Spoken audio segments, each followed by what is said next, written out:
Hey guys, Triple B here. Sorry for the bit of a hiatus this week. Did catch COVID and still not quite back at 100%, but do want to keep up with the weekly news videos. So I'm going to be doing that for you today. And I'm going to try and have a buy list video for Paldea Evolved coming out this weekend if everything goes to plan. Going to be on vacation actually next week. So very unfortunate timing, taking some time off for being sick. And then next week it'll also be away, but should be back to streaming next week. Ideally, Wednesday night I'll be back on, and then content should be coming out in time for Paldea Evolved. So if you have any deck list requests for that, please let me know in the comments below. But ones I'm kind of eyeing up, I've got a Excalibur list, and it's not Chin Pao, and pretty keen for Cooperage EX. I think those will be the two we're visiting first, but if you have some different ideas, please let me know, and maybe we can bump those up the list. But to start off the news for this week, we are getting an announcement of new sets, Ancient Roar and Future Flash, which to me sounds like it's going to have the Paradox Pokemon in it, and that's kind of where this article is going as well. They're thinking Suicune and Virizion. Well, it makes sense. We haven't really gotten a lot of representation from Paradox Pokemon in the TCG yet. We did get the Dawn fans, the metal one, and Great Tusk. I don't even remember. Iron Treads? I think his name's Iron Treads. If it's not, let me know. They were okay. Like, they were cards. It was kind of a way to introduce, like, hey, these are new Pokemon. They're in the Scarlet and Violet. We'll put them in it. And then nothing. I don't even think we got any in Paldea Evolved. It was more so just like, here's the starters. Here's the legendaries. Paradox Pokemon. What are those? Huh? What's that? So hopefully this set kind of revisits that, gives them a little bit more purpose. Maybe there's some interesting gimmick that comes along with them, or at least just make them playable cards. Because so far, Scarlet and Violet, the actual attackers, none of them have been that great. Like Miraidon's been cool, Chin Pao's been cool. Other than that, though, nothing's has really shook up the meta. We've got some interesting trainer cards though, and Paldea Evolved's continuing that, but the attackers, they've been a bit lackluster. The other announcement we are getting is there's going to be special decks for EX Venusaur, Charizard, and Blastoise. It's going to be coming around the same time as that like old school collectors thing they're doing with like the base set Charizard, Blastoise, and Venusaur all as a deck. They'll be making standard legal ones where it's these guys, which is really cool. People are under the impression they're going to be different from the ones in Pokemon 151. So that means effectively we're getting 3 different Charizard EX in the first year of this generation, which is interesting, but they know how to get people to buy packs. People like Charizard, they print Charizard. Fair enough. Hopefully the Venusaur and the Blastoise are better than the ones in 151 though, because both those are a little bit lackluster.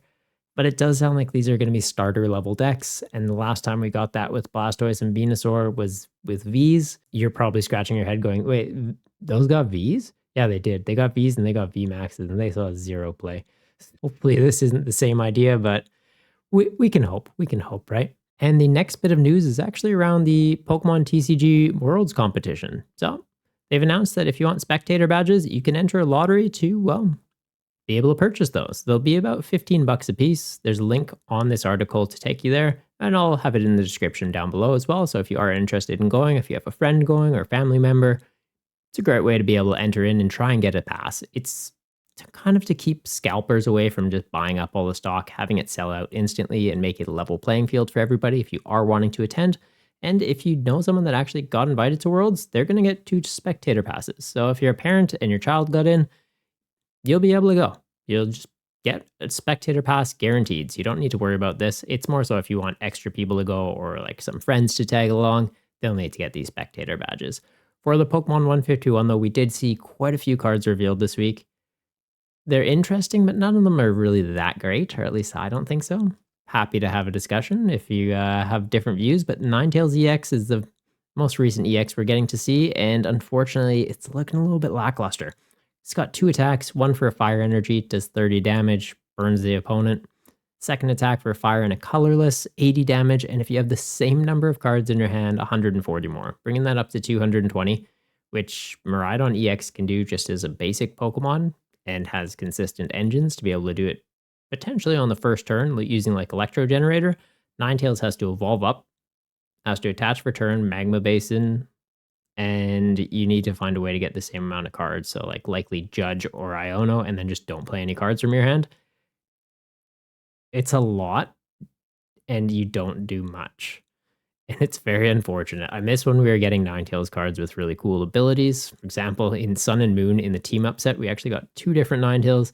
One being the Alolan one that didn't take any damage from EX or GX Pokemon, and the other that effectively had Boss's Orders as an ability that once per turn, discard 2 fire energy, gushed up an opponent's Pokemon. Those were solid. I miss when we had that. We got Ninetales that like reduced retreat cost by 2 recently. I think that's still in format. These weird niche attacks, though, I don't know. I don't know what they're trying to do with it. It's just seems like one of those cards that like the artwork's great. It's a cool collection piece, but for playability, it's just gonna go in a bulk bin, I think. We did also get to see the new Coughing and Wheezing cards. The Coughing, 60 HP, evolves up to Wheezing. It's pretty much, well, the gist of it. And the Weezing does have an ability that when it gets knocked out, you get to flip a coin, and if it's heads, you knock out the attacking Pokemon. So similar to Corsola that we had, its attack for 2 colorless energy, 50 damage, 10 damage to each of your opponent's bench Pokemon. Kind of cool. I like when they do spread Weezings. We have seen a previous one that had a similar attack to that. So could actually see some play. Will it be top tier? Probably not. Might be a fun rogue deck to kind of play around with. Like Cursula, you could just build a deck where it was, hey, here's 4 Cursula. I don't kill you, but if you ever kill me, you die. And then this one, the fact that you can be spreading damage. So if they have low HP things, it's like, well, I can kill your low HP guys. And if you kill me, you die. And maybe the prize trade tilts in my favor. Probably won't, but like you can still try it if you want.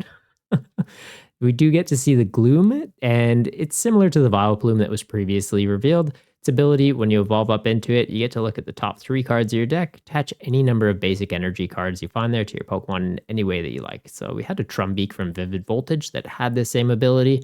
Didn't really see play, but the fact that there's an entire evolution line based around this, so Gloom looking at the top 3, and then Vileplume doing the same thing but with the top 8, there's potential there. Like I could see having it as like a 1-1-1 line or like a 2-2-2 line just to kind of cheat out some energy. Definitely a consideration. I don't know that it'll be top tier, but it's definitely an option to have and an interesting tool to be able to include in boxes. Are going to see Spiro and Firo. Spiro has an ability that if you go second, he can evolve on your first turn. And when you evolve into the Spiro, you can use Beak Catch. You get to search your deck for 3 cards, put them into your hand.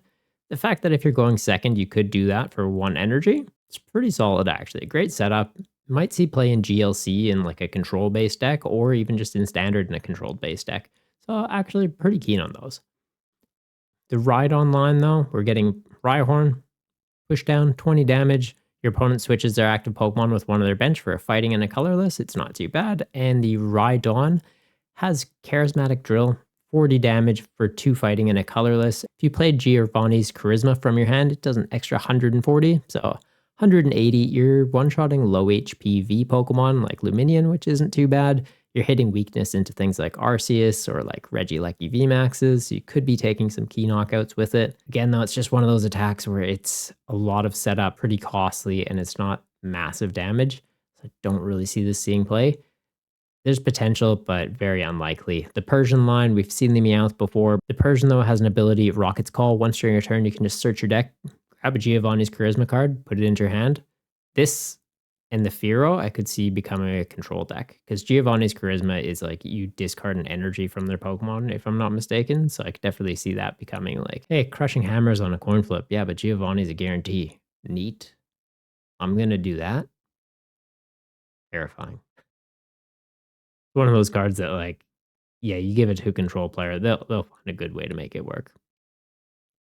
We are also seeing Gyarados lineup and Butterfree. So Gyarados, well, Gyarados evolves from Magikarp, as everybody knows, the little fish that just keeps on ticking until you kick him in the face and he becomes a monster.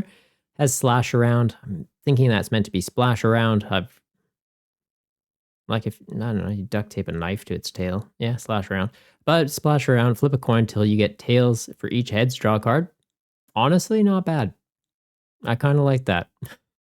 Evolves into Gyarados, and when it does though, you're going to have to discard the top 5 cards of your deck. And its attack, Hyper Beam, a water, 3 colorless energy, 200 damage, discard an energy from your opponent's active Pokemon. You're going to be two-shotting into things, so the fact that it discards an energy is actually kind of handy. The fact that it's 4 energy to use the attack, though, is a little bit awkward. Would be nice if it was just a water double colorless, so you could use water DTE or a reversal energy to get it going. being that hefty of an attack, you likely have to charge it up with Baxcalibur, and there's just better options for attackers in those decks. The Butterfree, though, it has the attack Whirlwind, 60 damage. Your opponent switches their active Pokemon with their bench Pokemon, or bye-bye Flight. Choose one of your opponent's bench Pokemon. They shuffle that Pokemon and all attached cards into their deck. Not bad, Butterfree. Not bad. So if they're trying to hide something or they're trying to set up an attacker on the bench and just trying to buy some time, you just go like, nah, you just wasted time. That's just going back in there. Not 100% if we do have the Caterpie Metapod line that can evolve up during the first turn they're in play, but if we do, this is actually not a bad call out. Could just have it in there as a 1/1/1 line in decks that run double turbo energy and just have it as a nice little tech. It's a lot of deck space to give up for a tech, but you never know. You never know. Getting to see the Vulpix that will be evolving into the Ninetales EX. It's a card, and the Lapras. It has Shell Top Transport. Get to search your deck for 2 Pokemon, reveal them, put them into your hand. They don't go onto the bench, they just go into hand. So Iono's, Judge. Yeah, I feel like the fact that those cards exist makes this pointless, and the secondary attack is just 90 damage for 3 energy. I don't really think Lapras is going to see play. It's likely just more so one of those collection cards, and that's kind of seeming like Pokemon 151's thing. None of the cards are amazing. They're all right. It kind of gives you that nostalgia fix. Some of them, though, pretty cool. Like the Ditto. I'm very keen for Ditto. That I see seeing play. And the Charizard EX actually has some potential. Other than that, nothing's really shouting out to me that much. If there's anything in there that I've missed, please let me know in the comments down below. Always keen for a chat. And that's kind of it for the news for this week, though. Hope you guys enjoyed it. And until next time, take care of yourself.